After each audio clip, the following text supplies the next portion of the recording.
Maaring nakakagulat ito, pero ang krudo ay parang isang malaking, magulong sabaw.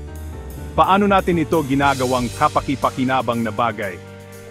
Alamin natin. Una, magsisimula tayo sa krudo, makapal, maitim at direktang mula sa lupa. Isipin mo ito na parang smoothie na napakaraming sangkap. Unang hakbang, distillation. Iniinit natin ang krudo sa isang malaking tore na tinatawag na distillation column.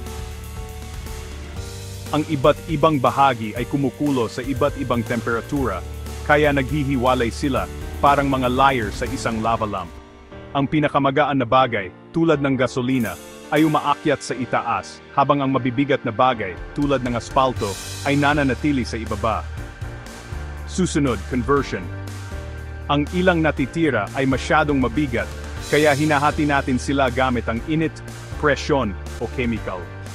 Parang pagputol ng malalaking Lego blocks sa mas maliliit para mabuo ang gusto natin. Pagkatapos ay treatment. Dito, nililinis natin ang mga hindi gustong bagay, tulad ng sulfur at metal, para mas ligtas at mas malinis ang mga produkto. Isipin mo ang pag-alis ng dumi sa ibabaw ng sabaw. Panghuli, pinaghalo natin ang iba't ibang produkto para gumawa ng gasolina, langis, at marami pa. At ganoon lang, ang itim na putik ay nagiging lahat ng bagay mula sa jet fuel hanggang sa Vaseline. Ang pagpipino ng krudo ay tungkol sa paghihiwalay, paghahati, paglilinis, at paghahalo.